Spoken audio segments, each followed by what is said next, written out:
crazy.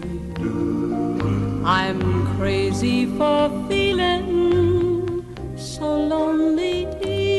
I don't know about you, but I'm feeling crazy for being inside right now. This is just such a beautiful day, and I'm in the studio with Zach, so it must be something good getting ready to happen. I don't know about that, but 5:08 is the time. WJFN 100.5 FM is the station.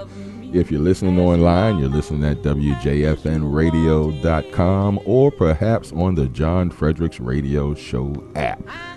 It is 8 minutes after 5. So getting twisted up. It was such a crazy night last night. yeah, it was. Jiminy Cricket. Actually, it wasn't that crazy. I mean, if you think about what happened, yeah, and how this thing lined up, yeah, for Joe Biden, it was, everything came together, and it wasn't necessarily because of Joe Biden. It was just kind of like, well, we got to beat Trump, and Sanders isn't the guy. Yeah, who do we have? Joe's still here. Let's give it all to Joe. Yeah, that's pretty much how it went. Does that feel? That's not unfair. I don't think. No, I don't think so. Because a week ago we were talking about Joe's done. New Hampshire, he fled early. Yeah. And people say, oh, Charlie Diodor is going to come on and, he's going to say, oh, no, he didn't flee early. I'm like, yeah, he left the state. But he went to South Carolina. That bet paid off. Clyburn was in the game for him. And, it was a heck of a bet for him that paid off. Okay, great. And then everyone glommed on. They saw the writing on the wall. They weren't going to make the 15% threshold. They weren't going to get there on their own. There was no path forward for Mayor Pete Buttigieg. There was no path forward for Senator Amy Klobuchar. And they said, we can't go back home and say we supported Bernie. Bernie was underperforming the entire time, his 2016 numbers, and yet still winning a la Donald Trump did in 2016. Not that Trump was underperforming because he had nothing to underperform against. But if you look at the polling, he was overperforming a little bit. So he's like, Bernie, from the polling wasn't matching up to Bernie's numbers because he was doing a little bit better, but he was still behind 2016. Gotcha. So you pull into Virginia and you go, how we doing, fellas? Well, the whole team showed up and said, we are not going to go up against Trump with Bernie Sanders. Yep, that's pretty much how it went down. Is that what you saw? Oh, yeah. Okay. I mean, my analysis is completely. I don't think is that far off. And, give credit to the Biden campaign. They righted the ship. They brought in Anita Dunn after the New Hampshire primary and said, we have got to get the team together. And I think that they just made the phone calls and said, look, here's the deal. If you put up Bernie Sanders, we will lose. If you put up Joe Biden, we have a chance to win. The choice isn't us or versus Bernie. It's winning versus Trump. Is that fair? That's what it looked like. That's what it seems like to me. And then Bloomberg just laying that egg in that first debate. My God. Talk about how to crap on your own $500 million. But I guarantee you, he lost a hell of a lot more money in the market crash last week. I don't say crash, correction. Gotcha. In the last week because it was a combination of this virus breaking out and Sanders potentially breaking out as the nominee. I'm not kidding. What happened today? The stock market went back up another 1,200 points after the Super Tuesday. So thank God, at least someone sane will be in charge of the economy. It may not be Biden, but it might be Trump. But there's the market hates not knowing, hates uncertainty, and Sanders would have brought about a tremendous amount of uncertainty. Yeah, I would think so. I thought that we had Delegate Jason Miyares. We had him on yesterday, and I thought the point that he brought up in his speech, it's something I had been kind of wondering, that if Sanders had somehow makes it through, are the Democrats going to stick to their creed enough to say, yeah, well, we let you in our party to get in there, but you're not doing all that crazy stuff. The great line I picked up this morning was the Democratic Party in the Super Tuesday states did more to defeat socialism since any single action since the fall of the Berlin Wall. Right. And that's not far off. That's not far off at all. They stabbed it right in the chest. They really did. For right now, it's not going away. Oh no, because the demographics don't portend well for free enterprise capitalism, the Democratic Party, and only because of the polling and the demographics. It could switch, but the new generation coming up, the Bernie crowd. Uh-oh.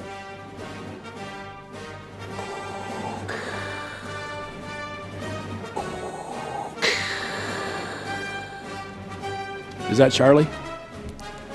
It Is Charlie on the line? Charlie is on the line. The Empire is back. The Empire struck back last night. The establishment won. The Democratic Party is your father. Hey, how are you? How's everybody doing? Doing good. How you doing, man? No, that's the way I sound right now. Okay, you can stop that now. Okay, I thought we were on a delay. Don't make it that big a delay.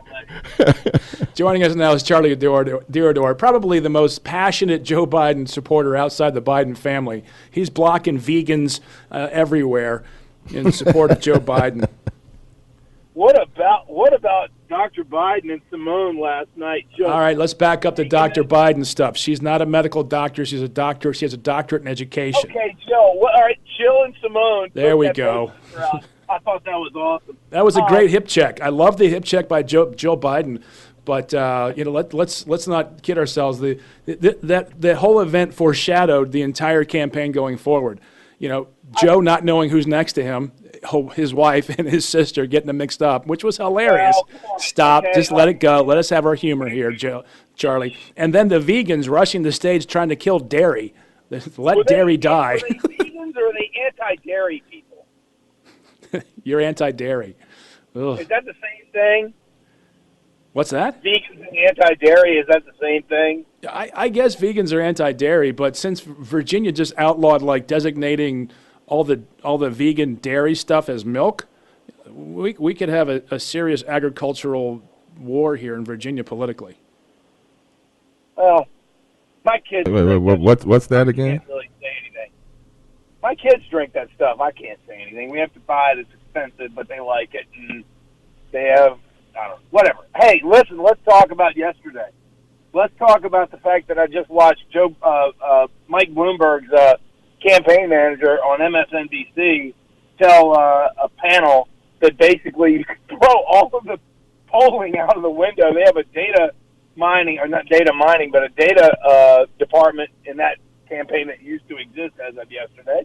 And they said that the 12-hour numbers were absolutely irrelevant after 2 and 3 hours. So, explain that for the audience, Charlie, because you lost me in the sequence there. Well, if you're taking polling every 12 hours, right, and Joe Biden or whomever it might be is getting more and more and more support and more and the data is not keeping up with the actual on the ground momentum.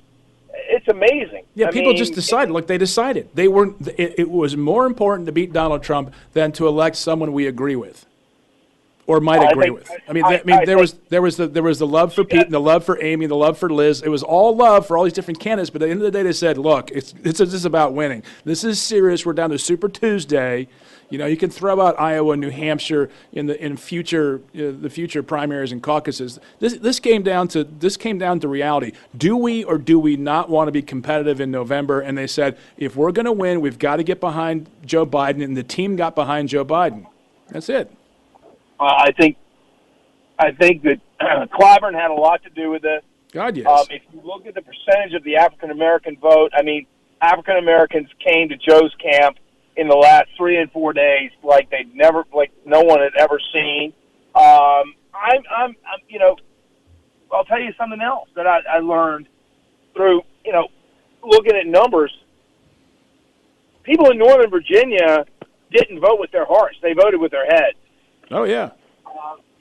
Like you were saying earlier, people said, it's nice to think about beating Trump with Bernie, but it's not going to happen. No. So,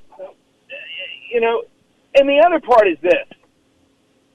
You guys have made fun of me for weeks now. That's fine. It was easy. But Biden, I know, but honestly, Joe Biden is a very sincere man. He's a very straightforward guy, and I think that's what people are looking for right now. Well, I might be wrong about that. You can. No. First of all, let me try to agree with you if you'll let me.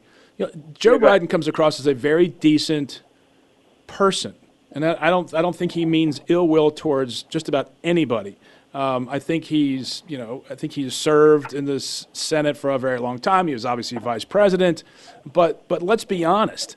This is not the campaign that has come across with the brand new ideas to take back the Hill, to win the debate. The debate is we are going to beat Donald Trump. That's it. This is driven by the other team, and that's not a bad position to be in as a candidate.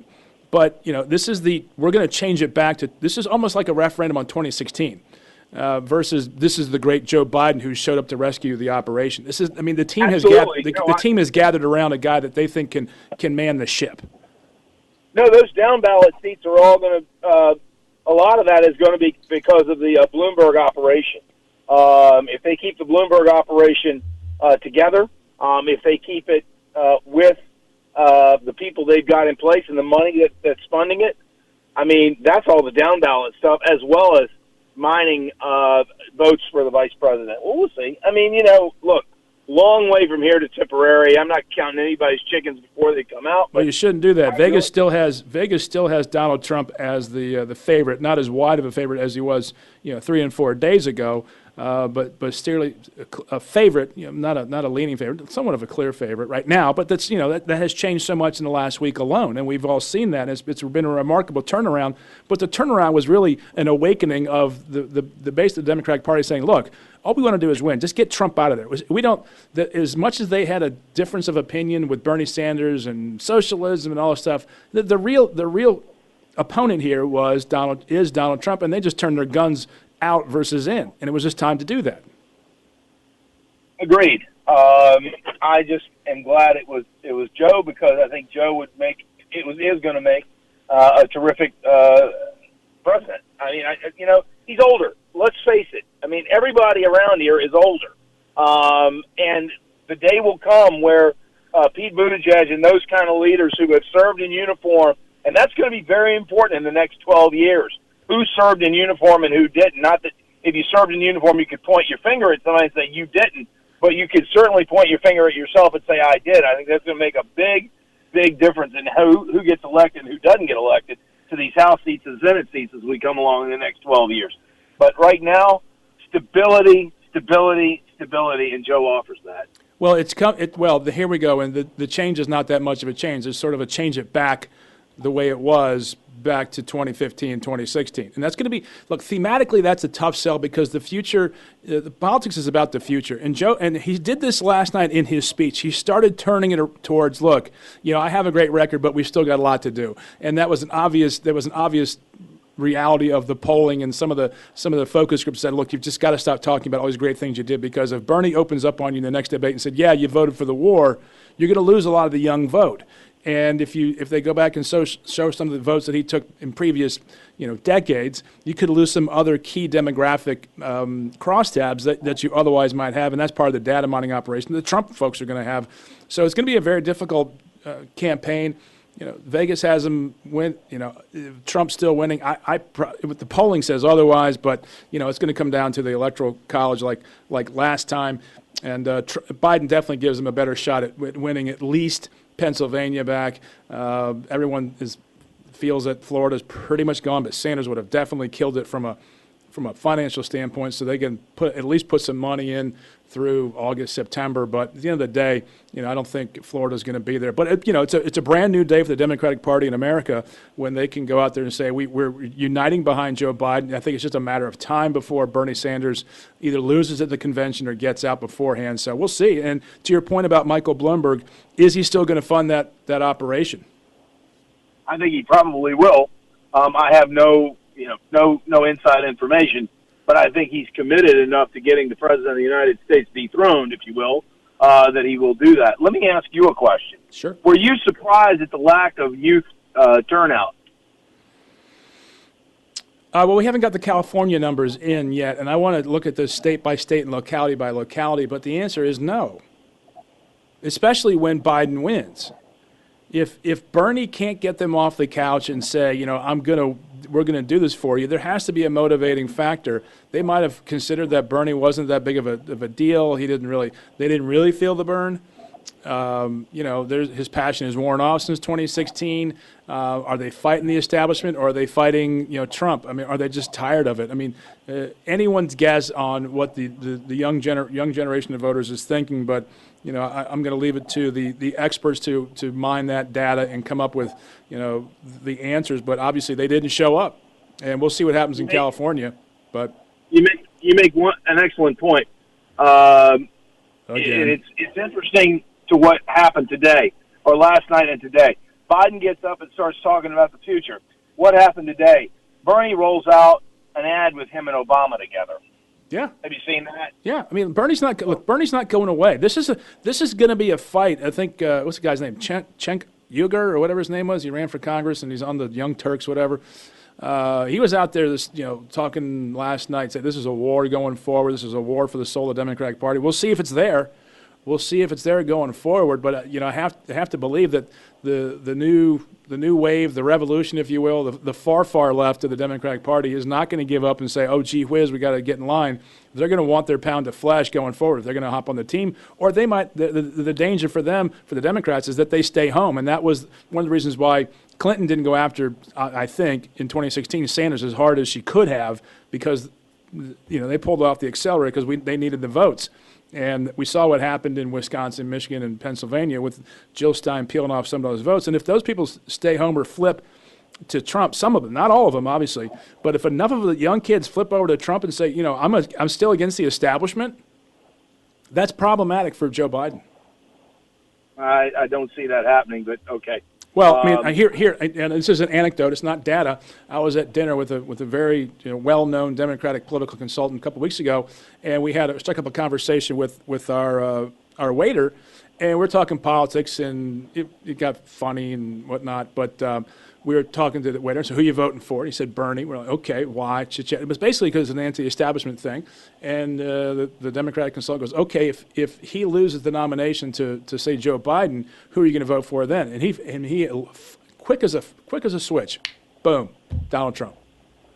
And we said, why? He's like, just against the establishment. I want to stick it in their eye. And I was like, damn, that's a hard one to pull back. Again, an anecdote, not data, but one that stays with you because of the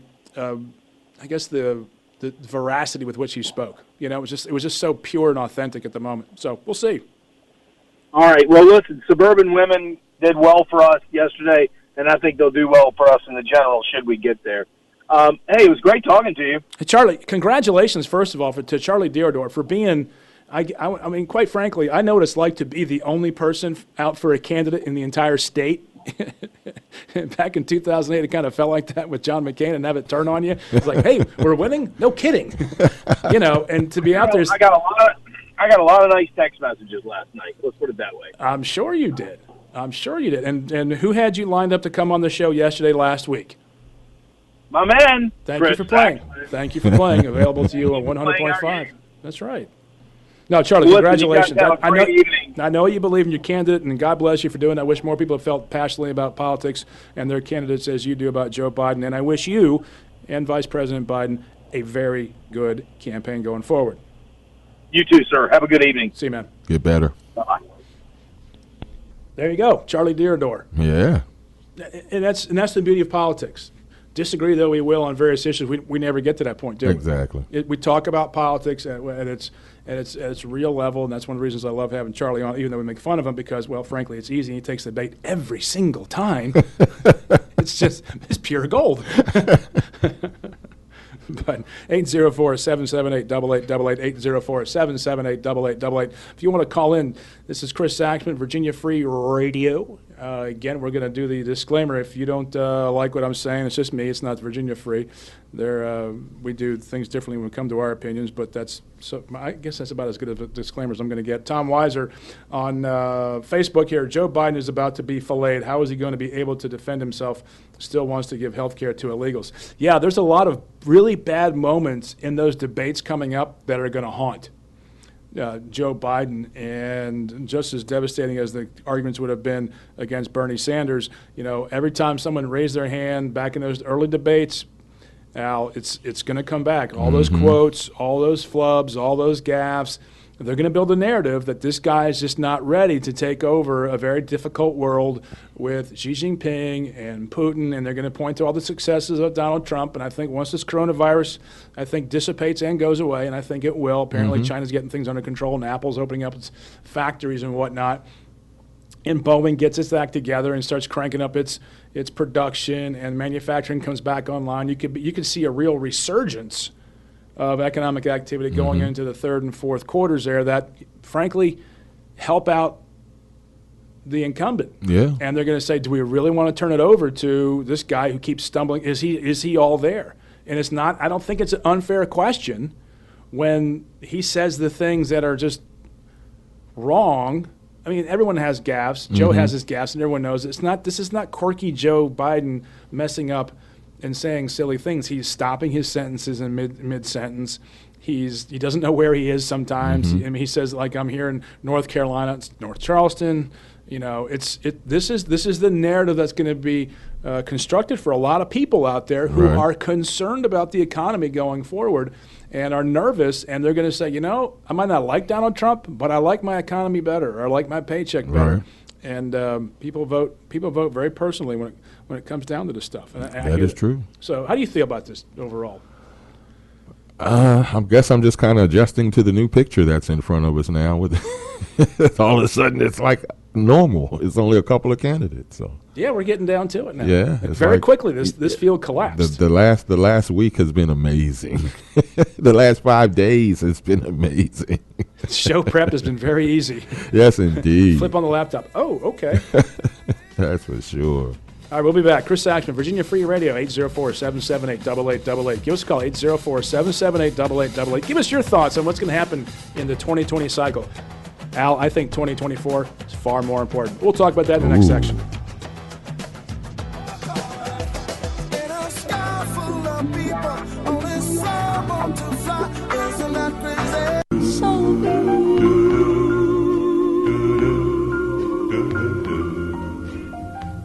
I knew 5:35 is the time. 100.5 is the station. That's WJFN FM and WJFNradio.com, where you hear the John Fredericks Show, 6 o'clock every weekday morning.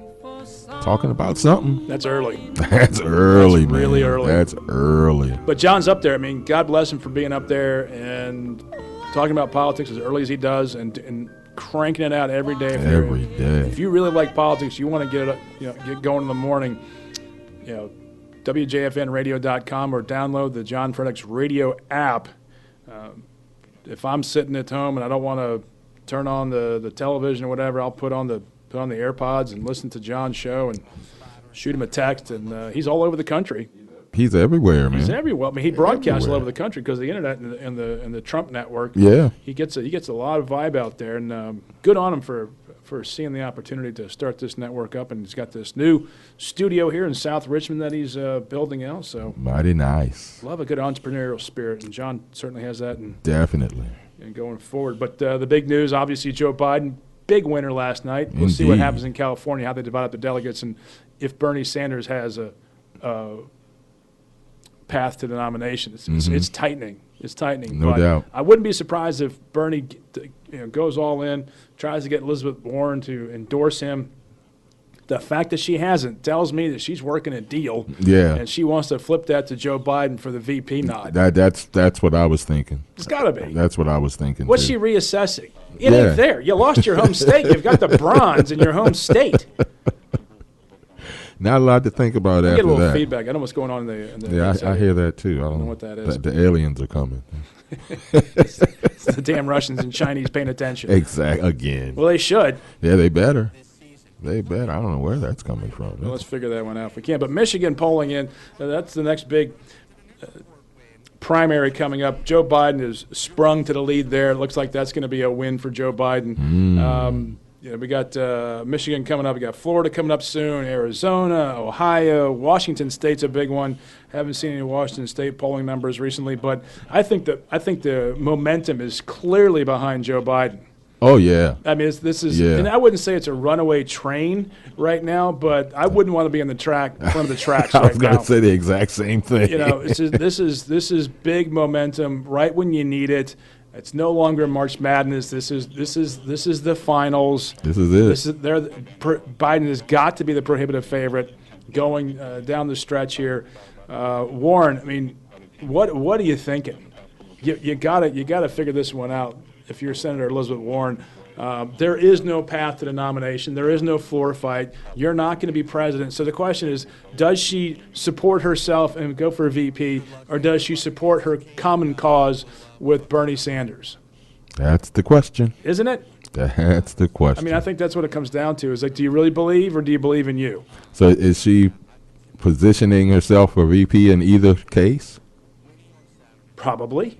It's a great observation. Probably. That's what I'm thinking. Well, I saw MSNBC posted a video on Twitter of Sanders saying around 2 o'clock he had spoken with Warren Okay. on the phone, probably around 11 a.m. noon. He had said a couple hours ago, I spoke with Elizabeth and we're just going to give her some time, which means she's deciding how she's going to map this out. Right. And remember, after the debacle last week in South Carolina, Warren, or Nevada, no, excuse me, after the Nevada caucuses closed, she didn't go to any Super Tuesday states. Right. Remember, I said, where did she go? Right. She went to Washington State, which is next up. She just bypassed Super Tuesday. So I mean, she might be looking at this going, well, if everyone else gets out and it's a three-way race now, since Bloomberg got out, I might have a chance. And she might say, I'll stick in with Washington State and Michigan, where she went to last night. She went to Michigan last night. So I mean, she's at least thinking ahead. The question becomes, frankly, does her money dry up and her donors say, look, it's just not there? I mean, does she have a super PAC path forward? Is she going to join the team, or is she going to stay with Team Liz and stay with the cause? Now, remember, interesting enough, when you look at Warren, you break down the tape, if you will. She's always talking about how she was able to get things done, right, and that Bernie wasn't. Right.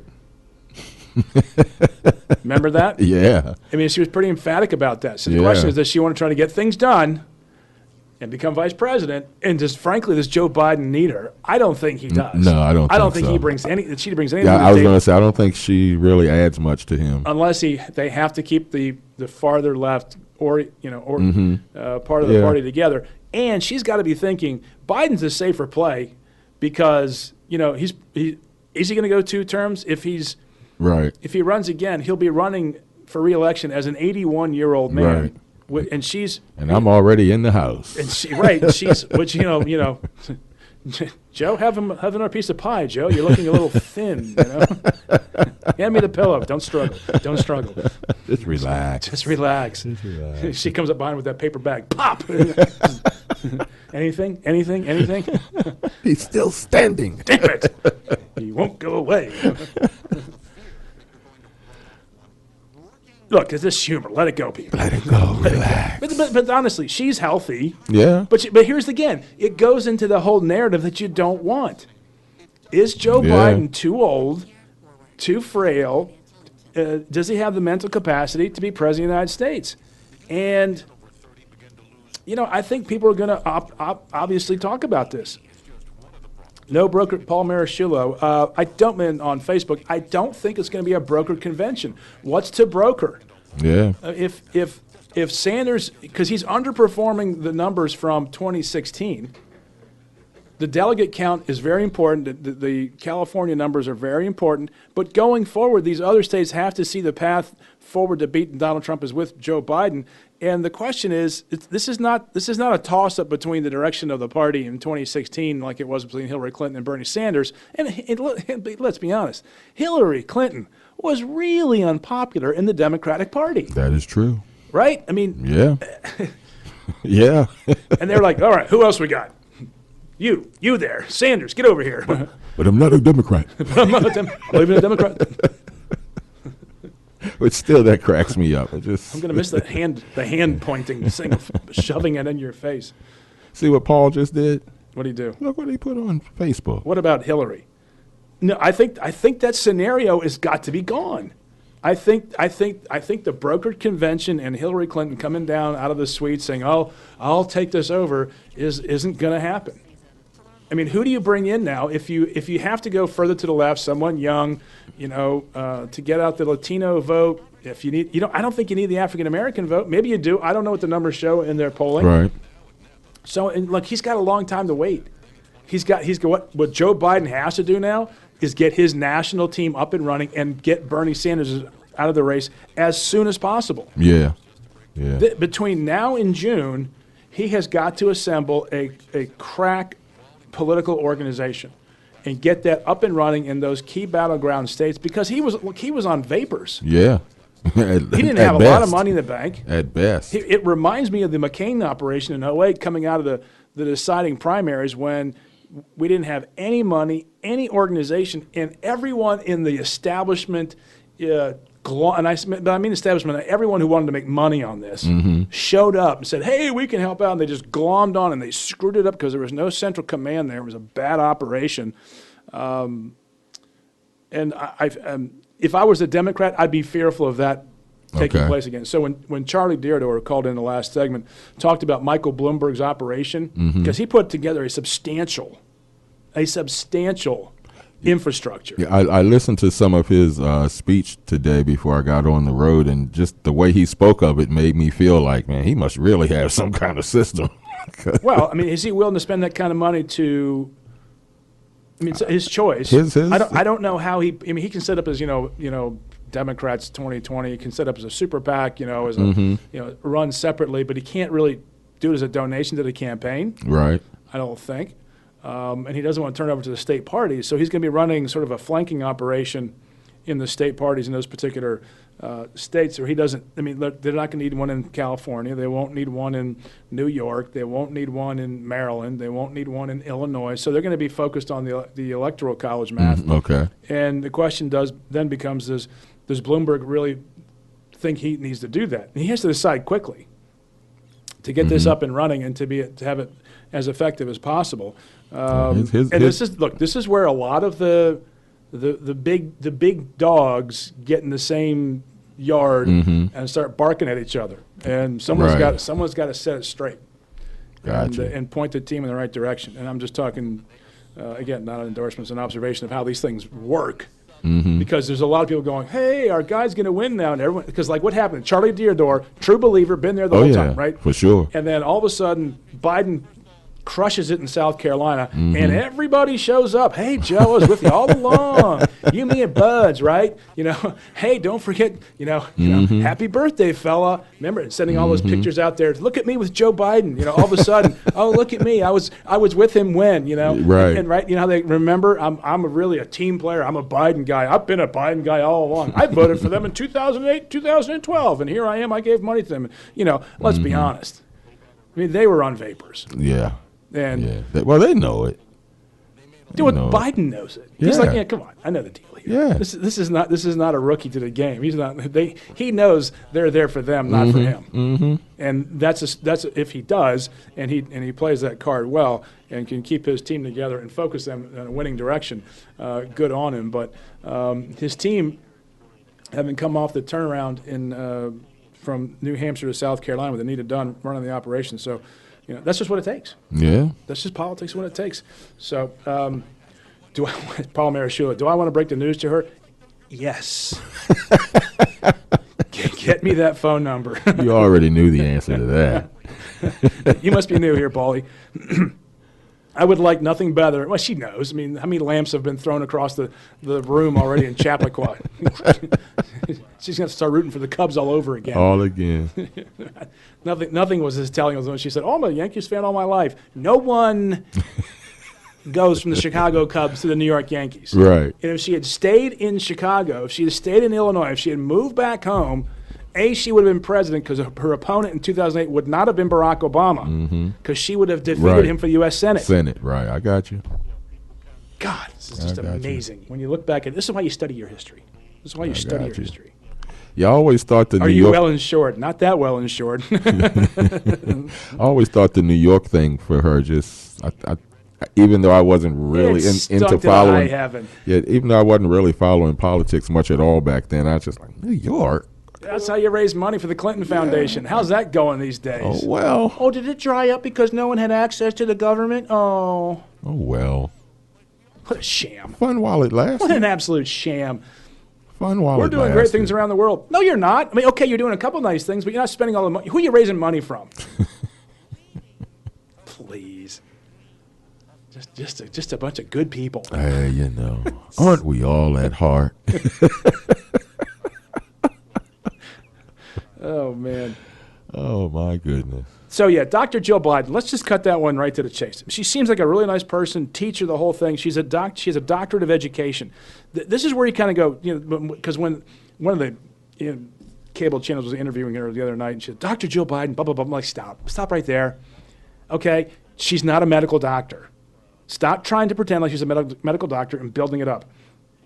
Such a Paul Marashillo, am I well insured for wanting to tell Hillary Clinton I'm such a cynic? I'm a realist, and that's why I get along with Charlie Deardorff. I can be real with him and just tell him straight up, this is the deal, and people go, okay, fine, I get it, or they don't get it. But since I don't take sides, which drives a lot of people crazy in this business because no doubt. Political talk radio is so one-sided, no matter which one it is, or you're on cable news. I mean, it's really disgusting, cable news. It really is. How imbalanced they are. Yeah, it's funny you mentioned that. I was looking at a little coverage earlier today, and I looked at the panel on MSNBC, and there was not one representative of anything from the Republican side. No, they're not going to be. I mean, at all. At least CNN will put one or two on there to get beat up. I mean, so they get a few words in. On MSNBC, they're not even there. We need a real cable news channel who can talk about real politics and help inform people how this thing actually works so they can make better decisions.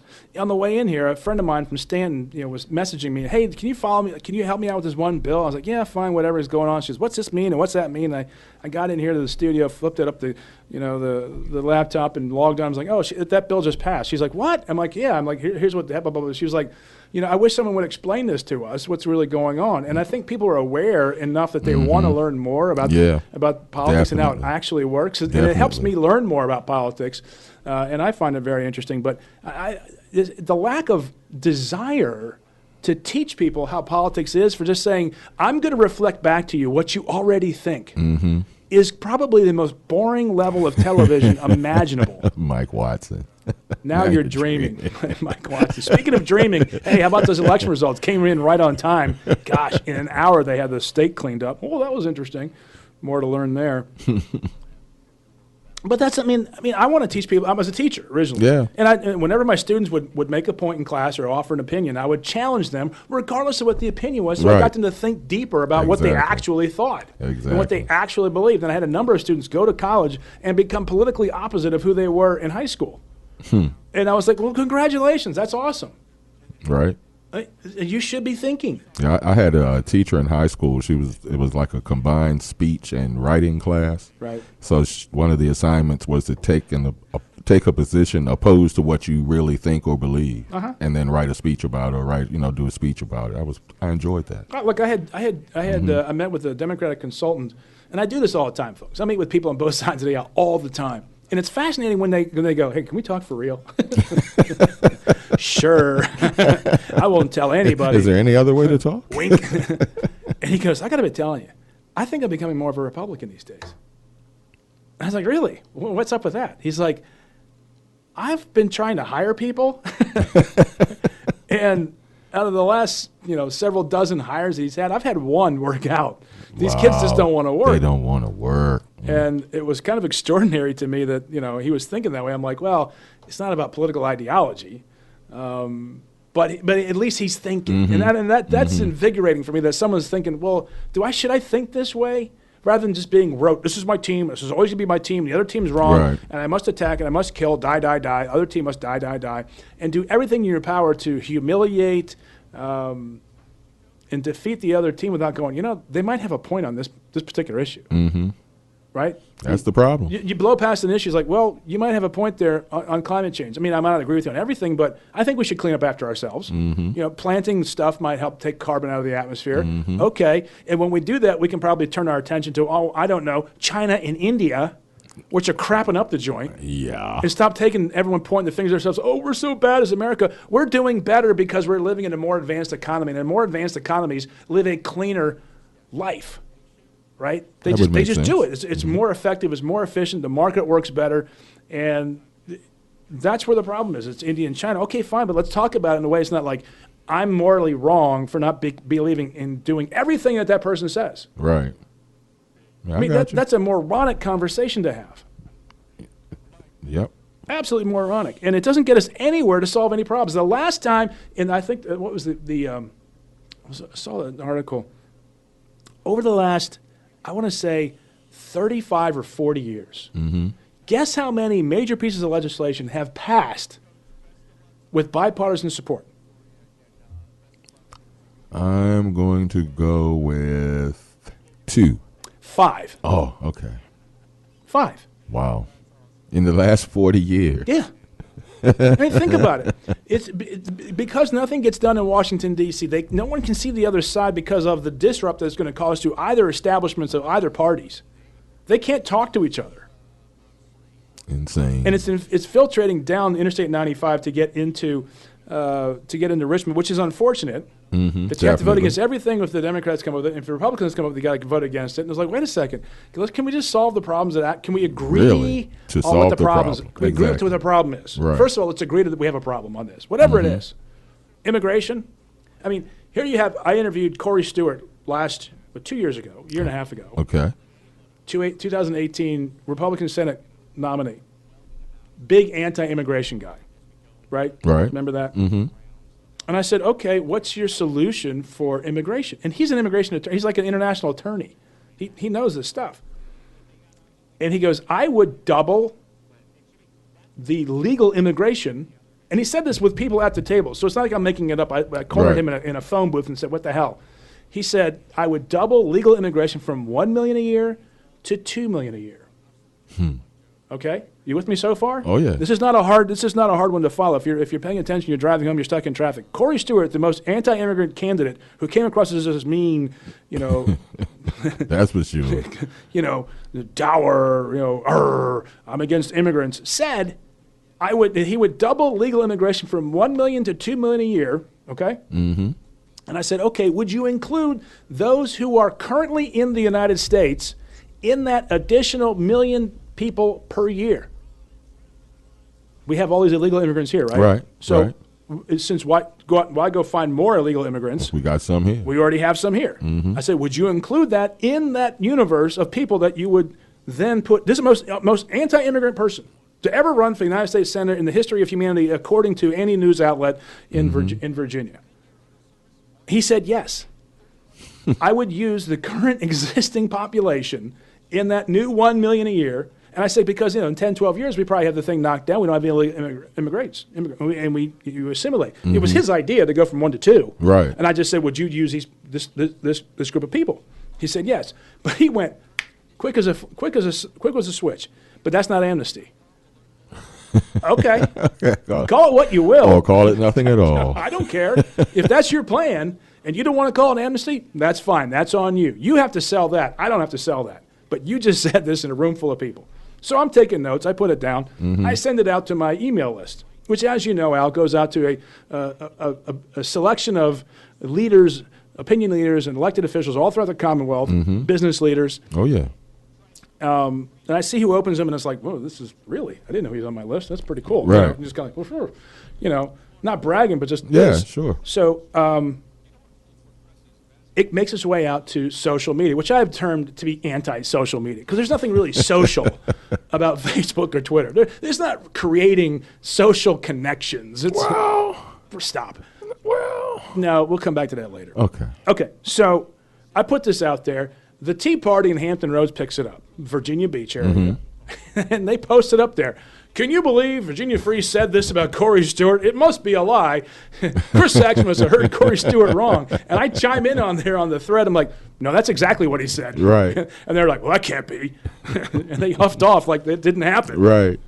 Okay. I'm just telling you, it's exactly what happened. Did they call the man up and say, did you really say this? Do you really believe this? They didn't want to believe it. No. So here's what's going to happen, folks. Donald Trump, at the end of this cycle, is going to look up and say, you know what?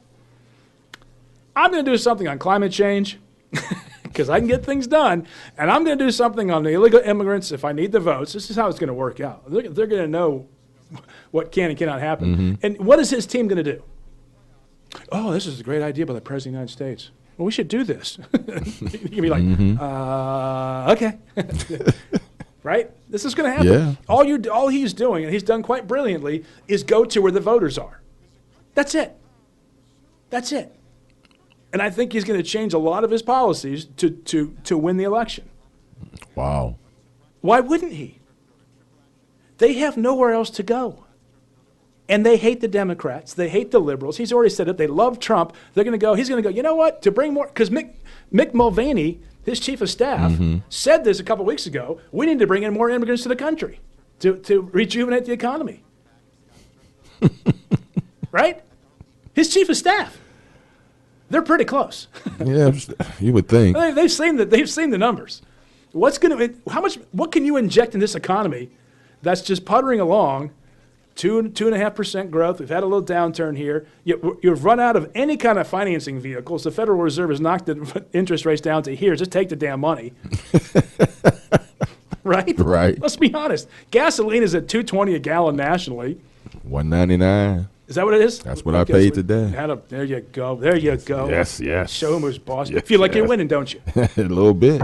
Damn right, you feel like you're winning. At least by a couple cents. Hey, everything matters, Yes, right? yes, I indeed. feel like I'm winning. It wasn't like it was $5 a gallon back in Exactly. 2008. Exactly. And if you took the 2008 numbers and moved them forward, it's damn near $5 a gallon in today's numbers. Can you imagine our economy at that? No, you can't. I cannot. So what's he? The same way for Donald Trump. What's he going to do politically going forward? It's going to get crazy. Stay tuned. He's going to go crazy on some of these issues that you otherwise would not have thought Donald Trump would go there. If he wants to win, that's what he's going to do. Stay tuned. It's just math, folks. Tune in tomorrow, 5 to 6, WJFN 100.5. I'm Chris Saxon of Virginia Free Radio. Thanks for joining us today. I really appreciate it. Have a great night. WJFN, Goochland, Richmond, 100.5 FM.